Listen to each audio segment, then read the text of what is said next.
Good evening बच्चों। तो कल के क्लास में हमने फ्रैक्शंस के कुछ क्वेश्चंस किए थे जिसमें एडिशन, सब्ट्रैक्शन, मल्टीप्लिकेशन, डिवीजन सारे एप्लीकेबल थे। तो मुझे नहीं लगता कि एक क्लास में फ्रैक्शन का सारा कंसेप्ट क्लियर हो पाएगा, इसलिए आज भी हम लोग फ्रैक्शन के ही कुछ क्वेश्चंस को अच्छे से करेंगे, क्योंकि कुछ बच्चों को डाउट है।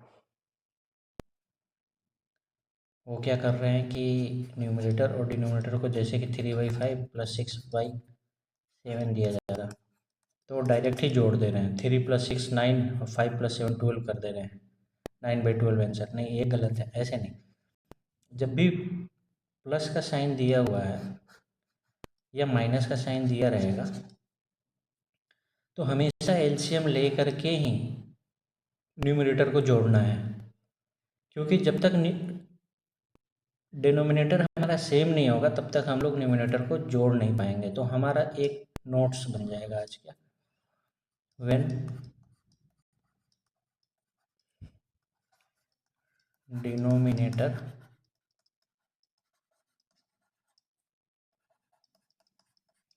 will be same,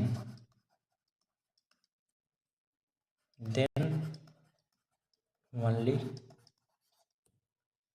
we can add या फिर subtract the numerator। इसको अच्छे से अपने कॉपी में लिख करके नोट्स बना लो। क्या समझ में आया इससे? कि जब डिनोमिनेटर सेम होगा तभी हम उसके न्यूमरेटर को या तो ऐड कर सकते हैं या सब्ट्रैक्ट कर सकते हैं। तो डिनोमिनेटर सेम करने के लिए क्या तरीका है? एक ही तरीका है, एलसीएम ही लेना तरीका है। सो हम लोग क्या करते हैं, एलसीएम ऑफ डिनोमिनेटर निकालते हैं। उसके बाद फिर हम एडिशन और सब्ट्रैक्शन करेंगे, ठीक है। तो कैसे करते हैं? 5 और 7 के एलसीएम ले लेते हैं हम, 35 हो गया, ठीक है। फिर 5 को 7 से मल्टीप्लाई करेंगे तो 35, तो इसलिए 3 को भी 7 से ही मल्टीप्लाई करेंगे। फिर 7 को 5 से मल्टीप्लाई करेंगे तो 35 आएगा, इसीलिए 6 को भी 5 से ही मल्टीप्लाई करेंगे। अगर इसको 21 और 30 कितना हो गया, 51 / 35, यही हमारा आंसर आ जाएगा। ऐसे नहीं कि 6 + 3 9 और 5 + 7 12, 9/12 आंसर आ गया, नहीं, बिल्कुल गलत है। जब भी एडिशन और सब्ट्रैक्शन करना है तो डिनोमिनेटर जो रहेगा, ये डिनोमिनेटर, इसको हम सेम करते हैं। तो सेम ही तो कर रहे हैं, दोनों का डिनोमिनेटर हमने एलसीएम ले लिया तो 35 आ गया, तो इसका भी डिनोमिनेटर 35 हो गया। तो 35 कब हुआ? ये 5, हम इसको 7 से मल्टीप्लाई किए तभी तो ये 35 हो गया, इसीलिए 3 को भी 7 से मल्टीप्लाई किए। वैसे ही इसको भी 5 से मल्टीप्लाई किए तो डिनोमिनेटर हमारा 35 है, तो इसको भी 5 से मल्टीप्लाई किए। इसी चीज़ को हम यहाँ पे लिखे हैं। देखो ये 35, ये भी 30, इसके नीचे भी 35 हो गया, इसलिए 35 हमने एक साथ लिख दिया। फिर ऊपर में 7 3 = 21, ऊपर +6 × 5, ठीक है। तो जब तक डिनोमिनेटर सेम नहीं होगा, इस लाइन को अच्छे से कॉपी पे लिख लो। हिंदी में, इंग्लिश में जैसे लिखना है, कन्नड़ में लिख लो। और डिनोमिनेटर जब सेम होगा तभी हम एडिशन और सब्ट्रैक्शन करेंगे। अब दूसरा चीज़ ये आता है कि मल्टीप्लिकेशन एंड डिवीजन। तो मल्टीप्लिकेशन के लिए डिनोमिनेटर को सेम होना बिल्कुल भी ज़रूरी नहीं है, इसको हम स्ट्रेट वे गुना कर सकते हैं। मल्टीप्लिकेशन के लिए जैसे 3/5 × 6/10 रहेगा, तो हम डायरेक्ट मल्टीप्लाई कर सकते हैं। 30/30, ये तो बिल्कुल इक्वल आ गया, तो 1 आ जाएगा, ठीक है। और डायरेक्ट यहाँ से भी कर सकते थे, 3 2 = 6 हो गया, 5 2 = 10, 2 2 आपस में कट गया, कुछ नहीं बचा तो 1 बचा, 1 से ही तो कटा ये, तो 1 आंसर आ गया। तो मल्टीप्लिकेशन में डिनोमिनेटर सेम करने की कोई ज़रूरत नहीं है, क्योंकि हमें सिंपली गुना करना है। लेकिन जब भी एडिशन और सब्ट्रैक्शन रहेगा तो हमें डिनोमिनेटर का एलसीएम लेना पड़ेगा। ये चीज़ हो गया। और डिवीजन में हमने क्या बताया था, डिवीजन को मल्टीप्लाई में चेंज कर लेते हैं, डिवीजन को क्या कर लेते हैं, मल्टीप्लाई में हम चेंज कर लेते हैं। वो भी हम बताए थे क्या करते हैं, जो हमारा फ्रैक्शन है वो उल्टा हो जाता है। जैसे मान लो 3/5 डिवाइड बाई 10/6 रहेगा, ऊपर वाला ही क्वेश्चन है, यहाँ गुना की जगह हमने भागा ले लिया, तो अब ये क्या हो जाएगा 3/5 इंटू 6/10 हो जाएगा, भागा की जगह गुना 6/10। अब क्या है, अब कुछ कट रहा है नहीं, बिल्कुल नहीं कट रहा, तो ऊपर में क्या हो जाएगा 18 और नीचे में क्या हो जाएगा 5050, कट तो रहा था, 3×2 = 6, 3×5 = 10 है ना। तो या फिर यहाँ भी काट दो, 9 और 25, एक ही बात आएगा, 9×2 = 18 और 25×2 = 50। यहाँ भी देखो 3×3 9 और 5×5 25, 9/25 9/25, यहाँ काटो बात बराबर है, कोई दिक्कत नहीं है। तो यहाँ से चीज़ें क्लियर हो गई। आज जो गलती कर रहे थे वो मुझे समझ में आया कि गलती क्या हो रहा है, उस गलती को हमने सुधार करके बता दिया, अच्छे से नोट्स भी बना दिए, तो मुझे नहीं लगता कि अब कुछ गलती होगा। रही बात कल वाला जो क्वेश्चन मैंने दिया था, उसको एक बार सोल्व करते हैं और आगे बढ़ते हैं। 2/3 + 3/5 - 6/15 इंटू 3/5 डिवाइड बाई 24/50 प्लस 1/10, यही क्वेश्चन था। हम बोर्ड मास के नियम को नहीं भूलेंगे। तो बोर्ड मास में सबसे पहले हम क्या करते हैं, डिवाइड का काम करते हैं, उसके बाद मल्टीप्लाई का, उसके बाद एडिशन, उसके बाद सब्ट्रैक्शन। ब्रैकेट तो है नहीं, ऑफ भी नहीं है, तो सबसे पहले हम क्या करेंगे, डिवाइड वाला काम करेंगे, मतलब इसका ऑपरेशन सबसे पहले करेंगे, तो बाकी सबको ऐसे ही छोड़ दो।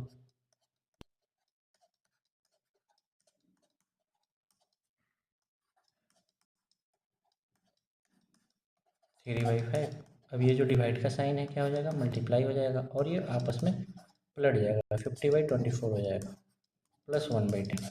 ठीक है, अब यहाँ पे जो काटना उठना है अपना देख लो, काट लो। 6 से कट रहा है, 6 4 जा 24, और कुछ कट रहा है 5 10 जा 50, ये भी कट रहा है, और हाँ 3 5 से कट रहा है, 3 5 जा 10, फिर 5 से 10 कटेगा, 5 2 जा 10, फिर 2 से 2 कट जाएगा, तो काट पीट के क्या बचा हमारे पास 2/3 प्लस 3/5, ये माइनस का साइन है, ये इतने सारे चीज़ क्या था, ये इतना सारा चीज़ गुना में था, तो इन गुना के पहले क्या साइन है, माइनस का साइन है, तो माइनस का साइन लिखेंगे। यहाँ पे काट पीट के क्या बचा, ऊपर में कुछ भी नहीं बचा, मतलब ऊपर में 1 बचा। ठीक है, तो ऊपर में 1 और नीचे में क्या बचा था 2 प्लस 1/10। अब तो ईजी हो गया। अब क्या करेंगे हम, नीचे डिनोमिनेटर देखो, अब केवल प्लस और माइनस में बचा ये, तो सारे डिनोमिनेटर का हम एलसीएम ले लेंगे, तो एलसीएम कितना आ जाएगा 10, सभी को 10 बनाए, 10 नहीं आएगा, 30 आएगा, एलसीएम निकाल के देख लेना 30 आएगा। अब क्या है कि बढ़िया से लिखो, 30 आएगा, तो 3 को 30 बनाने के लिए 10 से मल्टीप्लाई करेंगे, तो ऊपर भी 10 से मल्टीप्लाई करेंगे, तो कितना हो जाएगा 20 प्लस 5 6 या 30, तो 6 से ऊपर भी मल्टीप्लाई करेंगे तो 18 हो जाएगा। साइन को हम नहीं भूलेंगे, यहाँ पे 2 के आगे प्लस साइन है, 3 के आगे प्लस साइन है, तो प्लस दिए, फिर अभी क्या है तीसरा नंबर लिखने जा रहे हैं, तो माइनस साइन है, तो माइनस 2 15 या 30 होता है, तो ऊपर में 1 से 15 को मल्टीप्लाई कर देंगे तो 15 आ जाएगा, प्लस 10 3 या 30, तो ये भी 3 हो जाएगा। अभी सबको कर लो, 18 - 5 3 3 3 या 6, 26/30 आ जाएगा। 2 से कट रहा है ये 13 दूनी 26 और ये 15, तो आंसर कितना आ जाएगा 13/15। ठीक है, पहला क्वेश्चन ऐसे करके बन गया। अभी क्या है, दूसरा क्वेश्चन भी देख लेते हैं। इस क्वेश्चन को कैसे बना बार बार समझने का कोशिश करो, तब जाके समझ में आएगा। दूसरा क्वेश्चन था 1/6 इंटू 3/8 इंटू 24/15, सब मल्टीप्लिकेशन में ही है। यहाँ पे डिवाइड आ गया कितना 6/50 प्लस 3/5। तो एडिशन और सब्ट्रैक्शन का काम हम कब करेंगे, बाद में करेंगे। सबसे पहले किसका काम करेंगे, भागा का, डिवीजन का। तो भागा कहाँ पे है, यहाँ पे है। 24/15 में 6/50 से भाग देना है, तो ठीक है, बाकी सब चीज़ों को वैसे ही लिख लो। 1/6 इंटू 3/8 इंटू 24/15। अब इस भागा को क्या करना है, गुना में बदल देंगे, तो क्या हो जाएगा, नंबर आपस में उलट जाएगा, +3/5 -4/15। अभी ये कटेगा, 6×4 = 24। ये देखो ये सब गुना में है, ये भी गुना में, ये भी गुना में, ये भी गुना में, ये भी गुना है, ये चारों आपस में गुना में है, तो चारों में आपस में हम काट पीट कर सकते हैं। प्लस वालों के साथ नहीं काट पीट कर देना, प्लस अलग जाति का है, ये गुना वाला सब है, सब आपस में एक है, तो इन्हीं को हम काट पीट करेंगे। तो यहाँ देखो 4 2 × 8 और कटेगा, 3 2 × 6 और कटेगा, 5 से काटो, 5 3 × 15, 5 10 × 50 और भी कटेगा, 2 5 × 10। देख रहे हैं क्या, मतलब ऊपर और नीचे काटते रहना है, और कुछ कटेगा, यहाँ 2 बचा, यहाँ 3 बचा, ऊपर में सिर्फ 5 बचा, तो अब कुछ नहीं कटेगा, तो ऊपर वालों को आपस में मल्टीप्लाई करेंगे क्योंकि सब गुना में है, तो ऊपर में बच गया 5 और नीचे में 2 और 3 बच गया, मतलब 6 बच गया, 5/6 + 3/5 -4/15। अब इसका एलसीएम कितना आ जाएगा, सबसे बड़ा नंबर क्या है 15, 15 तो एलसीएम नहीं आएगा क्योंकि 15 में 6 से भाग नहीं लगता, तो 15 को दोगुना कर दो, 30 हो गया, 30 में 5 से भी डिवाइड होता है, 6 से भी भाग लगता है, तो मतलब 30 इसका एलसीएम हो जाएगा। ठीक है, अभी क्या है, एलसीएम लेकर के हमने इसको डिनोमिनेटर को सेम कर दिया, सभी का डिनोमिनेटर हो गया 30। जब इसको हम 30 किए तो क्या मल्टीप्लाई किया 6 में हमने 5 से, तो ऊपर में भी 5 को 5 से मल्टीप्लाई कर देंगे, 25। 5 को किससे मल्टीप्लाई करेंगे, इस 5 को 6 से करेंगे, तो ऊपर में भी हम किससे कर देंगे, 6 से कर देंगे, तो कितना हो जाएगा 18। फिर माइनस का साइन है तो माइनस से लिखेंगे, 15 को किससे मल्टीप्लाई करेंगे 2 से, तो ऊपर भी किससे मल्टीप्लाई करेंगे 2 से, तो 8 हो जाएगा। अब देखो 18 - 8 10 बचा, +25, तो 25 + 10 35/30। अब ये कट रहा है, बिल्कुल कट रहा है, 5 से कट जाएगा, 6 5 × 30, 5 7 × 30, 7/6 आंसर आ जाएगा। इसका ये दोनों सही आया है, वही उसी का आंसर सही है। तो अभी हम लोग फ्रैक्शन सीख चुके हैं अच्छे से, और मैं क्वेश्चन दे रहा हूँ प्रैक्टिस करने के लिए, इसको प्रैक्टिस कर लेना। 3/5 + 6/10 -2/5 × 15/3। ठीक है, दूसरा क्वेश्चन है, फिर तुम्हारा इसी का टेस्ट होगा तो थोड़ा ध्यान रखना।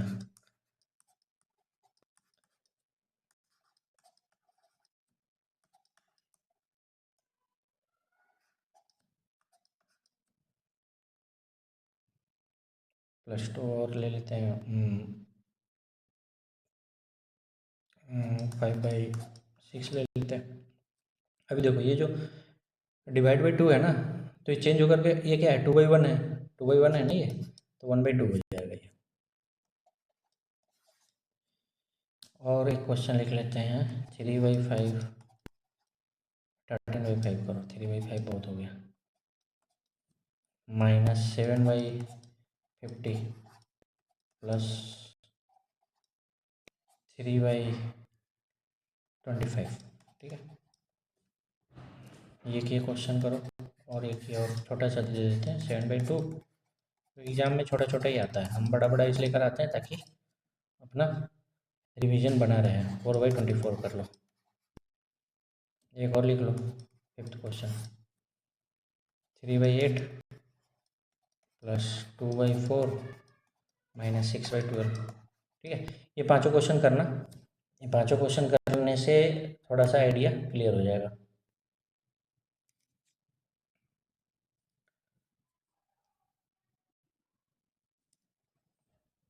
अभी तो फिर फ्रैक्शन ऑलमोस्ट क्लियर हो गया है मेरी तरफ से, कोई डाउट होगा तो मुझे बताना। और अब हम लोग शुरू करते हैं डेसिमल। ठीक है,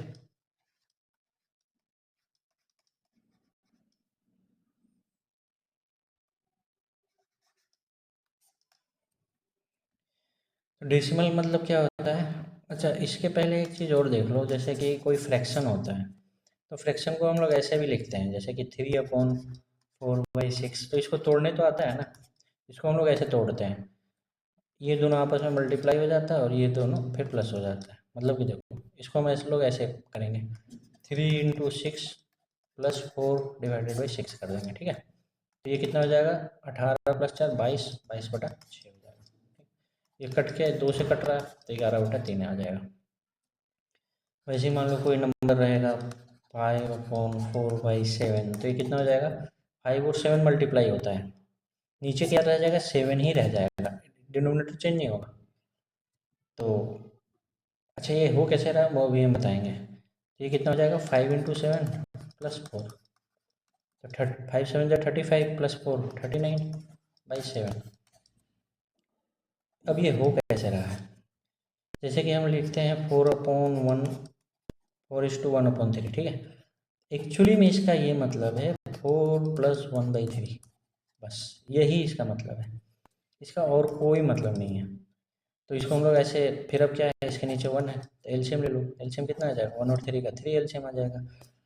फिर जब 1 को हमने 3 बनाया किससे मल्टीप्लाई किया 3 से, तो 4 को भी किससे मल्टीप्लाई करेंगे 3 से, तो 4 3 से 12 हो जाएगा। फिर इसके नीचे ऑलरेडी 3 है, इसके नीचे ऑलरेडी 3 है, तो हम किससे मल्टीप्लाई किए 1 से किए, तो ऊपर में जो 1 है उसको भी 1 से मल्टीप्लाई करके 1 ही रहेगा, तो 13/3 हो जाएगा। तो इसको हम लोग डायरेक्ट ऐसे कर लेते हैं 4 3 जा 12 + 1 13/3, ऐसे होता है ये। और थोड़ा सा देखते हैं इसको एग्जाम्पल, और इतना जल्दी समझ में नहीं आएगा। जैसे 4/1/7, तो इसको हम लोग 4 + 1/7 लिख सकते हैं, ठीक है। मतलब कि जो पूर्णांक है, जो इंटीजर वैल्यू है, जो ये इंटीजर हो गया और 1/7 क्या हो गया फ्रैक्शन हो गया।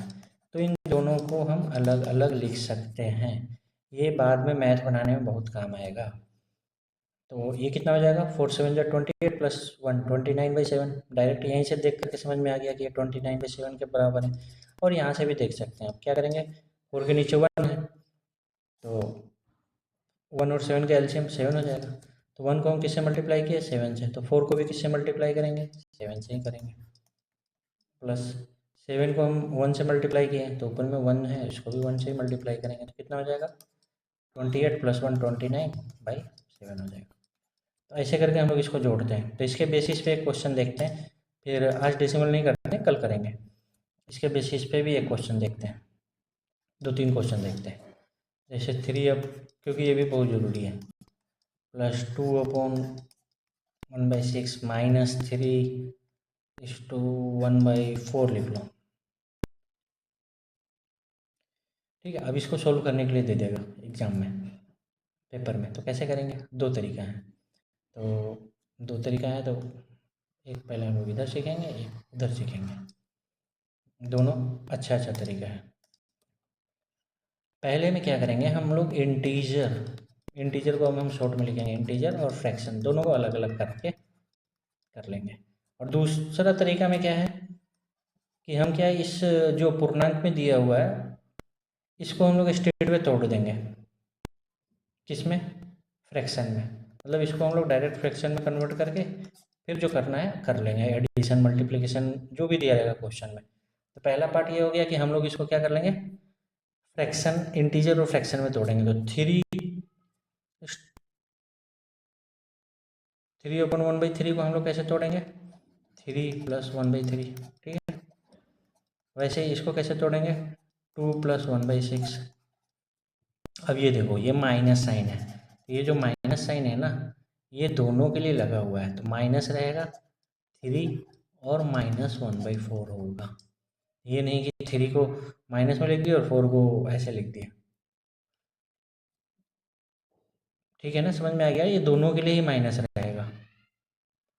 कैसे ये हो रहा है ये देखो, माइनस क्या है 3/1/3 से मल्टीप्लाइड है, तो इसको हम ऐसे लिख सकते हैं 3 + 1/4। अब जब हम इसको तोड़ेंगे तो वही तो -3 आ गया, फिर 1/4, ये माइनस जब अंदर जाएगा तो माइनस प्लस क्या होता है माइनस होता है मल्टीप्लाई होने में, तो -1/4 हो जाएगा, तो इसलिए ऐसे हो जाता है। अब जो इंटीजर है उसको अलग से कर लो, 3 + 2 -3 कितना हो जाएगा, इंटीजर को अलग से लिख लो 3 + 2 -3, और फ्रैक्शन को अलग से लिख लो 1/3 + 1/6 -1/4। तो 3 + 2 5, 5 - 3 2 हो गया, और इनका एलसीएम क्या हो जाएगा 12 हो जाएगा। जब 12 हो जाएगा तो इसके ऊपर में 4 हो जाएगा, इसके ऊपर में 2 हो जाएगा, इसके ऊपर में 3 हो जाएगा। तो ये कितना हो जाएगा, 2 + 6 - 3, 3/12। तो ये कट जाएगा 4 से, तो कितना बचा, 2 + 1/4। तो इसको हम लिख सकते हैं 2:1/4, या फिर 9/4, ऐसे भी लिख सकते हैं। अभी देखो यहाँ से भी करेंगे तो वही चीज़ आएगा आंसर। पहले हम 3 को मल्टीप्लाई करेंगे तो कितना आ जाएगा, 10/3। वैसे ही इसको करेंगे 2 × 1/6 को, तो 13/6 आ जाएगा, और ये माइनस साइन है, 4 3 12 + 1 13/4 आ जाएगा। अब इन तीनों का एलसीएम लेंगे, कितना आ गया, 12 एलसीएम आ जाएगा। तो 3 4 12, तो ये हो जाएगा 40, 6 2 12, तो 26, 4 3 12, तो 13 3 39। ठीक है, अब इन सबको जोड़ोगे तो कितना बचेगा, 40 में से 39 गया तो कितना होगा, 1। इस 40 में से 39 माइनस करेगी तो कितना बचेगा, 1। अब प्लस 26, तो कितना हो जाएगा, 27 / 12। अब ये कट रहा है, बिल्कुल कट रहा है, 9 से कटेगा, 9 3 12, 9 से नहीं कट रहा, 3 से कट रहा, 3 9 12, 3 4 12, 3 9 27, 3 4 12, तो 9/4 हो गया। तो इसको हम लिख सकते हैं 2 × 1/4, है कि नहीं। 4 2 8, सेम आंसर आया। तो मतलब कि 2 मेथड से कर सकते हैं। इसको अच्छे से नोट्स बना लेना कि अगर ऐसा क्वेश्चन रहे, हम इंटीजर पार्ट को अलग, फ्रैक्शन पार्ट को अलग भी प्रोसेस कर सकते हैं, या फिर स्ट्रेट वे हम फ्रैक्शन में कन्वर्ट करके फिर एलसीएम लेकर के कन्वर्ट कर सकते हैं, जो भी अच्छा लगे, जो भी इजी लगे। ये जब बहुत दिनों बाद ये वाला मेथड ज़्यादा काम में आ जाता है। अभी क्या है कि अभी तुमको मैथ बनाना है तो या तो इस मेथड से बना लो, या इससे बना लो, या दोनों से बना लो। बट ऐसा होता है, बहुत लोगों को ये चीज़ नहीं पता होगा कि हम इसके इंटीजर को अलग भी कर सकते हैं। नहीं कर सकते हैं, बिल्कुल कर सकते हैं, आराम से करके फिर उसको प्रोसेस कर सकते हैं। आंसर हमारा सेम आएगा, मैथ को किसी भी तरीके से बनाओ आंसर सेम आएगा। तो इस पर भी एक क्वेश्चन बना लेना।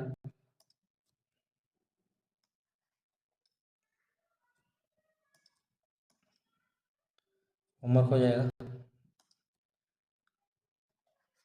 वो जो पिछला 5 क्वेश्चन था वो तो होगा ही, इसके अलावा ये हो जाएगा 3